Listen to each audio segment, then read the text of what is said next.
बिस्मिल्लाहिर्रहमानिर्रहीम। अस्सलाम वालेकुम। ईद कुर्बान से पहले ज़िलहज का महीना चल रहा था। हज के आखिरी दिन सुल्तान बहुत कम लोगों से मुलाकात करते थे। ज़िलहज के ये दिन जिसमें हज अदा किया जाता था, सुल्तान इस दौरान मुकम्मल तौर पर दरबार लगाना तक बंद कर देते। लेकिन इस बार मामला कुछ इस तरह से बिगड़े हुए थे कि सुल्तान चाहकर भी दरबार लगाना नहीं छोड़ रहे थे। वो थोड़ी देरी से ही लेकिन दरबार लगाकर जरूर बैठते थे ताकि इनकी राया किसी मुश्किल में न आ जाए। दरबार न लगाकर इनका इरादा हरगिज़ राया को नजरअंदाज करने का नहीं था, लेकिन साल में वो ये दिन अल्लाह ताला की इबादत में ही गुजारना चाहते थे। वो हज तो नहीं अदा कर पाते थे क्योंकि अगर वो हज अदा करने के लिए जाते तो पीछे मौजूद इनकी सल्तनत को कोई भी उजाड़ सकता था। अब ऐसा हरगिज़ नहीं चाहते थे। वो किसी भी कीमत पर अपनी राया को मुसीबत में डाल नहीं सकते थे। आज भी इनका इरादा दरबार के इंतजाम जल्द ही करने का था। अभी वो अपनी निशिस्त से उठकर अपने मखसूस कमरे की तरफ रवाना होते हैं।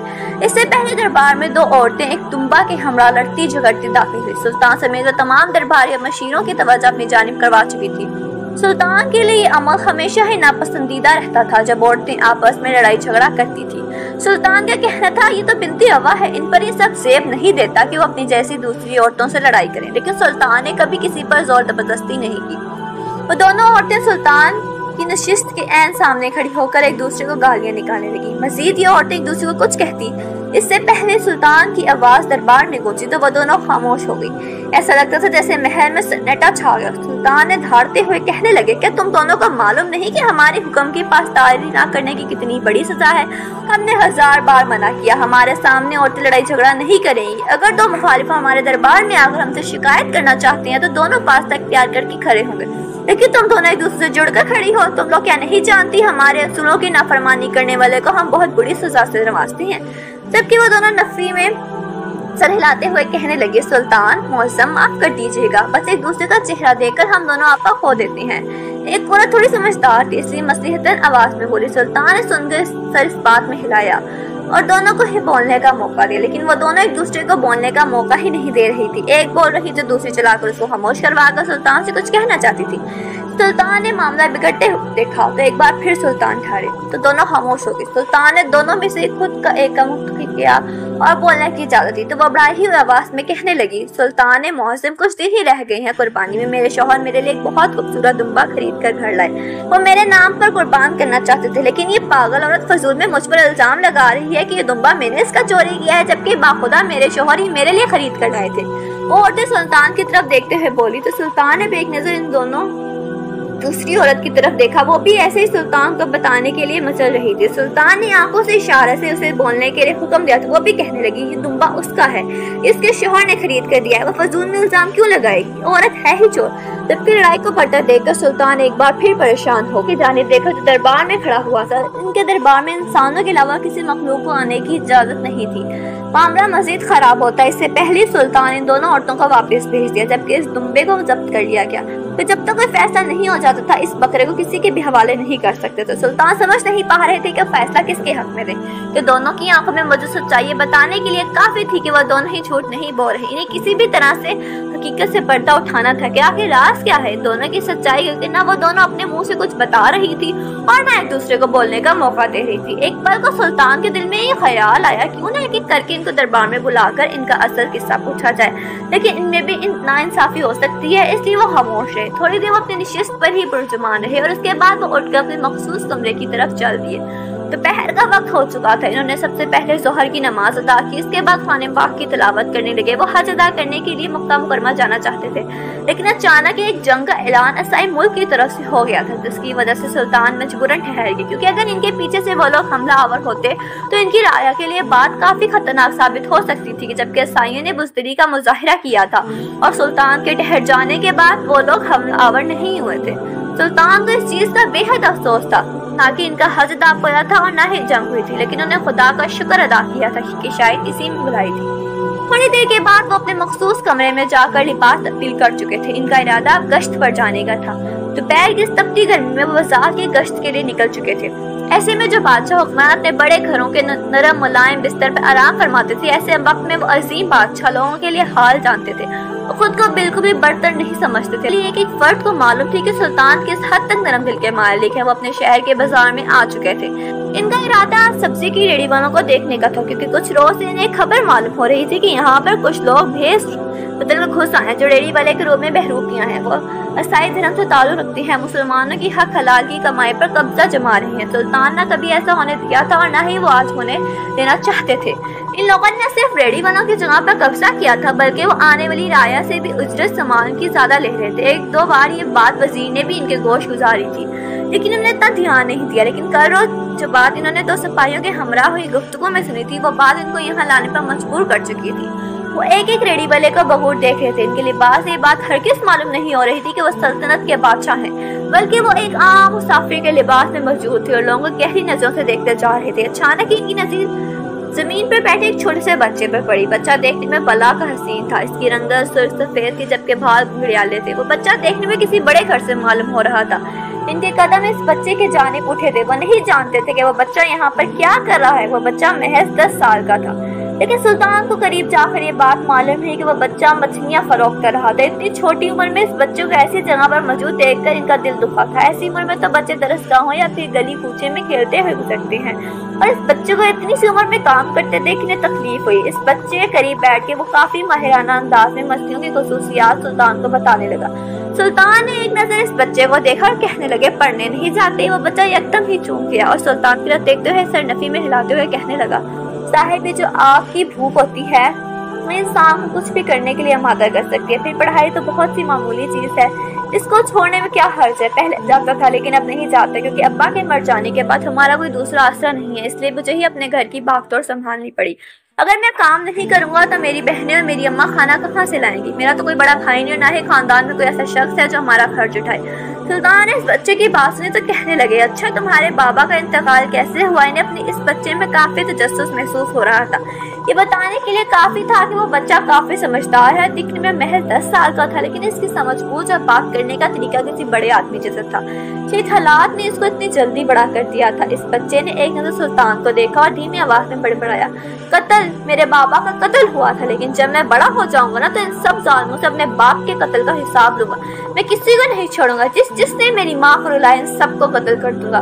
सुल्तान एक पल के लिए थम से गए। इस बच्चे की आंखों में मौजूद बगावत और लहजे का सर्दपन ये बताने के लिए काफी था कि उसने बहुत सी तकलीफ झेली है और इसके बाद भी आकर बैठा है। सुल्तान ने भारी अजरत देकर इस बच्चे से काफी सारी मछलियां खरीदी और इसके सर पर शफकत भरा हाथ रखकर इससे घर का पता पूछा और आगे बढ़ गए। इनका इरादा मजीद गश्त करने का था, लेकिन इस बच्चे से मुलाकात के बाद इनका दिल बिल्कुल उजाड़ सा हो गया। वो सीधा महल आकर अपने हुजरे में चले गए। काफी देर तो वो इस लिबास में अल्लाह ताला की इबादत करते रहे। इनको काफी वक्त हो चुका था, लेकिन इन्होंने मसला नहीं छोड़ा। असर की नमाज के बाद वो वापस महल आए और फाजीर के हमरा इस छोटे बच्चे के घर वालों को दरबार में तलब किया गया, जबकि इस बच्चे की अम्मा और बड़ी बहन के चेहरे की हवाइयाँ उड़ी हुई थी। यहाँ बात थी कि अगर सुल्तान अचानक से किसी घराने को दरबार में तलब करते थे तब भी इन्हें ऐसे लोग नजर आते थे। इसलिए सुल्तान ने इनकी परेशानी किसी खातिर ख्वाह में नहीं लिया। सुल्तान लोगों को देखकर मुतमिन रहने का इशारा किया। इनकी जानिब देखते हुए सीधे अल्फाज में इनके शोहर के बारे में पूछा। सुल्तान ने लोगों को देखकर मुतमिन रहने का इशारा किया और इनकी जानिब देखते हुए सीधे अल्फाजों में इनके शोहर के बारे में पूछा। पहले तो वो सुल्तान की मामला बताना नहीं चाहती थी, बल्कि वो यहाँ से जाना चाहती थी, लेकिन सुल्तान की हुक्म की पासदारी से हर हाल में करनी थी। वह जानती थी कि जो शख्स सुल्तान की बात की नाफरमानी करता था, उसके बाद सुल्तान इसके लिए जो सजा मुंतखब करते थे वो उसकी बर्दाश्त से बाहर होती थी। और नीचे नजरें झुकाए कहने लगे, सुल्तान मुहतरम, बात तो साल पहले की है। मेरी शादी मेरे माँ बाप की मर्जी के खिलाफ हुई, क्योंकि मैं मूसा इब्ने कासिम को पसंद करती थी और वो भी मुझे पसंद करते थे। इनसे मैंने पहले भी कहा था कि आप मेरे रिश्ता ले आए, नहीं तो मेरे खानदान वाले मेरी शादी किसी और से तय कर देंगे, लेकिन उन्होंने मेरी एक बात नहीं सुनी और जबरदस्ती मुझसे निकाह कर लिया। मेरे माँ बाप जब मुझे लेने के लिए आए तो उन्होंने साफ कह दिया, अगर तुम इन लोगों के लिए साथ गई तो मैं तुम्हें तलाक दे दूंगा।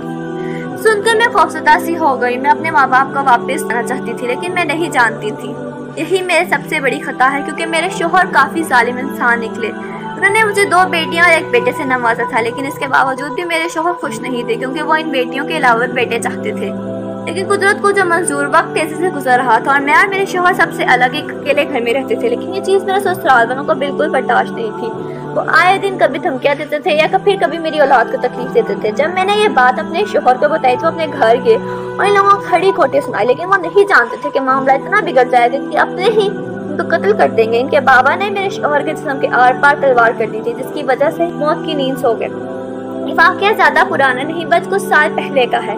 میری عدت مکمل ہوتے ہی میرا چھوٹا بیٹا کام کے سلسلے میں باہر چلا گیا، کیونکہ گھر میں فاقے ہونے لگے اور ایک بھائی اپنی بہنوں کو ایسے بلکتا تڑپتا کبھی نہیں دیکھ سکتا۔ میں نے بہت سمجھانا چاہا، لیکن اس نے میری ایک بات نہیں سنی اور مچھلیاں فروخت کرنے لگا۔ اب اس نے کافی اچھا کام کر لیا، وہ بازار میں ہی بیٹھ کر لوگ میں مچھلیاں فروخت کرتا تھا۔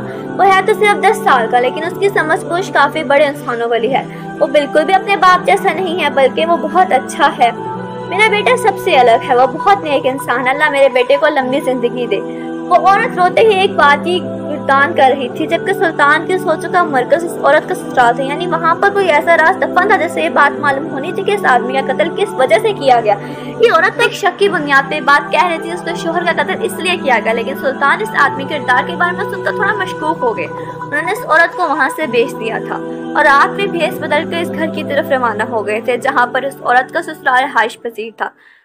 وہ گھر نہیں بلکہ ایک حویلی تھی، جہاں پر بہت سے لوگ ایک ساتھ اکٹھے رہا کرتے تھے، لیکن وہاں جا کر جو سچ ان پر کھلا وہ ان کو ہلا چکا تھا۔ انہیں سمجھ نہیں آ رہا تھا جو وہ دیکھ رہے ہیں وہ سب حقیقت ہے، کیونکہ وہ یہاں پر آئے تو 10 سال کے بچے کا مسئلہ حل کرنا، لیکن یہاں پر تو ان کا پرانا کیس، یعنی 2 عورتیں موجود تھی جو دونوں ایک دوسرے سے ہنس ہنس کر باتیں کر رہی تھی اور ایک ساتھ بیٹھی ہوئی تھی، اور اس دن دربار میں ایک دوسرے کو کاٹ کھانے کے لیے توڑ رہی تھی۔ رات کے اس پہر ان دونوں کو ایک ساتھ دیکھنا اور اس کے بعد ہنستا مسکرانا سلطان کو مشکوک کر دیا تھا، لیکن جیسے ان کی نگاہ دوسری طرف گئی تو معاملہ سمجھ گئی، یعنی کل دربار میں ایک دنگل ہو جس کے لیے سلطان پوری طرح تیار تھی۔ انہوں نے سوچ لیا تھا ان عورتوں کو کیا سزا دینی ہے، جبکہ وہ کوئی بڑا گھر تھا۔ سلطان دوسری طرف نکل گئی تو وہاں اس بچے کا معاملہ دیکھنے کے لیے آئے تھے، لیکن وہ ابھی ایک اور کمرے کے پاس سے گزرتے کہ اچانک ایک مردانہ آواز آئی۔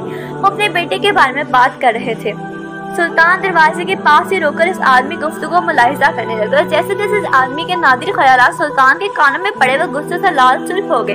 ان کا بس نہیں چل رہا تھا کہ وہ اندر جائیں اس بوڑھے آدمی کا قتل کر دیں، لیکن ابھی فی الحال کی انہوں نے ضبط سے کام لیا اور مہربانہ ہو گئے۔ ان کی دوپہر اور رات کا گشت بالکل بھی بیکار نہیں گیا، بلکہ 2 اتنے بڑے مسائل حل ہو چکے تھے جس کا حل نکالنا سلطان کے لیے بہت بڑا مسئلہ بن چکا تھا۔ اگلے دن سلطان نے اپنے سپاہیوں کے ذریعے سب سے پہلے ان دونوں عورتوں کو دربار میں طلب کیا۔ ان کا اس کے پاس بینما دمبا موجود تھا، لیکن وہ دونوں عورتیں آج ایک بار پھر ایک دوسرے کو کاٹ کھانے کے لیے توڑ رہی تھی، جبکہ رات میں وہ دوسرے سے ہنس ہنس کی باتیں کر رہی تھی۔ یہ منظر سلطان کی آنکھوں میں یکدم ہی لہرایا تھا، لیکن جب وہ دوسری طرف دیکھتے انہیں کہانی سمجھ آ رہی تھی۔ اس دمبے کو دوبارہ سے دربار میں طلب کر لیا گیا۔ وہ دونوں عورتیں اس دمبے کو دیکھ کر چیل کی طرح اس پر چپی تھی، لیکن سلطان کے فوراً اشارہ کرنے پر سپاہیوں نے ان دونوں کو دمبا سے دور کر دیا تھا۔ سلطان ان عورتوں کی جانب دیکھا، کہنے لگے اگر تم دونوں چاہتی ہو کہ یہ دمبا تمہیں مل جائے تو فیصلہ ہم تم لوگوں کے حق میں کریں گے، وہ تم دونوں عورتوں کو ماننا پڑے گا، نہیں تو تمہارا شوہر تم پر حرام کر دیا جائے گا۔ یہ سن کر وہ عورتیں کہنے لگی سلطان معظم والا یہ کیا بات ہوئی؟ دمبا سے ہمارے شوہر کا کیا تعلق؟ یہی بات دربار میں موجود ہر ایک انسان کے دباؤ میں چل رہی تھی، لیکن سلطان کچھ اور ہی سوچے سمجھے بیٹھے تھے۔ سلطان نے گرج دار آواز میں دونوں خاموش رہنے کا حکم دیا۔ ایک بار پھر اپنی بات پر زور دینے لگے تو وہ دونوں مان گئے۔ سلطان نے ایک نظر سپاہی کو دیکھا اور کہنے لگے اس دمبا کو آگے لایا جاؤ۔ ان عورتوں کو بھی اس دمبا کے منہ کے پاس سامنے کھڑا کر دیا، جو اپنی نشست سے نیچے اتر گئے۔ ان عورتوں کی جانب دیکھتے ہوئے کہنے لگے اپنے ایک ٹانگ اٹھاؤ اور اس دمبا کے منہ پر مارو۔ اگر یہ دمبا تم دونوں میں سے جس کی حرکت برداشت کر لیتا ہے تو یہ دمبا اس کا ہوا، لیکن اگر اس نے تم دونوں کی حرکت برداشت نہیں کی تو پھر ہم تم دونوں کے شوہر کو بلا کر ان کی یہ تاکید کریں گے کہ تمہیں طلاق دے دی جائے اور یہ دمبا بھی ہم ضبط کر لیں گے۔ جبکہ وہ عورتیں سلطان کی حیران ہو کر دیکھ رہی تھی کہ کیسا فیصلہ۔ ان میں سے ایک عورت جو کافی سمجھدار تھی وہ سلطان کے جانب دیکھتے ہوئے کہنے لگے سلطان معظم یہ تو ایک بے جان جانور ہے، اگر ہم اس کو ٹانگ ماریں گے اس کو تکلیف ہوگی، ایک بے زبان اور قربانی کے جانور کو ایسی اذیت نہیں دی جاتی۔ وہ عورتیں یہ بول کر چند پل کے لیے خاموش ہوئی اور تھوڑی دیر بعد سلطان کی جانب دیکھتے ہوئے کہنے لگی میں نہیں چاہتی اس دمبے کو تکلیف ہو، اس لیے آپ پہلے یہ دمبا اس کو دے دیں، میں اسی چیز میں خوش ہوں۔ جبکہ انہوں نے دوسری عورت کی جانب دیکھا تو وہ بھی سر انکار میں ہلاتے ہوئے کہنے لگی سلطان معظم میرا ضمیر مجھے اس چیز کی اجازت نہیں دیتا میں قربانی کے بے زبان جانوروں کو ٹانگ سے ماروں، میرے لیے دمبا بھی ضروری ہے، میرا شوہر بھی ایسا کوئی کام نہیں کرنا چاہتے جس سے میرا شوہر مجھ پر حرام کر دیا جائے۔ سلطان نے دونوں کی بات سے دھیما سا مسکرائے، دونوں کی جانب دیکھ کر کہنے لگے تم دونوں کا آپس میں کیا تعلق ہے؟ سلطان اس رات یہ دیکھتے ہی پہچان گئے تھے جب دوسری طرف ایک آدمی سو رہا تھا۔ وہ دونوں عورتیں حق سے اس کمرے میں بیٹھی ہوئی تھی، بات بتانے کے لیے کافی تھی کہ یہ دونوں عورتیں اس کی بیوی ہیں۔ सुल्तान इन दोनों के शोहर को पास मनाते हुए कहने लगा, मेरे पास इतने पैसे नहीं थे कि मैं 2 दुम्बे लेता, इसलिए मैं 1 ले आया और इन दोनों को आपस में झगड़ा दिया था कि जो जीत गया ये दुम्बा उसका होगा। लेकिन मैं दोनों को आपस में झगड़ा दिया था कि जो जीत गया ये दुम्बा उसका होगा, लेकिन मैं नहीं जानता था कि मामला इतना संगीन हो जाएगा, ये दुम्बा लेकर आपके पास पहुँच जाएंगे। इसने सुल्तान इन दोनों औरतों से माफी मांगी और अपने बीवियों समेत वहाँ से लौट गया। जबकि थोड़ी देर बाद ही सुल्तान ने इस खानदान को तलब कर लिया जो इस बच्चे के गुनाहगार थे। इस खानदान के अंदर वो दोनों औरतें और इनका शौहर शामिल था। जब भी थोड़ी देर पहले ही दरबार से लौटे थे, सब एक दूसरे को हैरान होकर देख रहे थे कि सुल्तान ने इनको यहाँ पर क्यों तलब किया है। सुल्तान ने इस घर के सरबराह के अब्बा को मुखातिब किया और कहने लगे, आपको शर्म नहीं है? आपने अपने खून का कत्ल कर दिया, वो भी महज इस बात पर कि वो अपने खानदान के साथ खड़ा होना चाहता था। इनके हक में बोल रहा था, जबकि वो आदमी सर इनकार में हिलाते हुए कहने लगा, नहीं मैंने तो ऐसा कुछ नहीं किया। हाँ मेरा बेटा मर गया है, लेकिन इसको मारने वाला हरगिज मैं नहीं हूँ।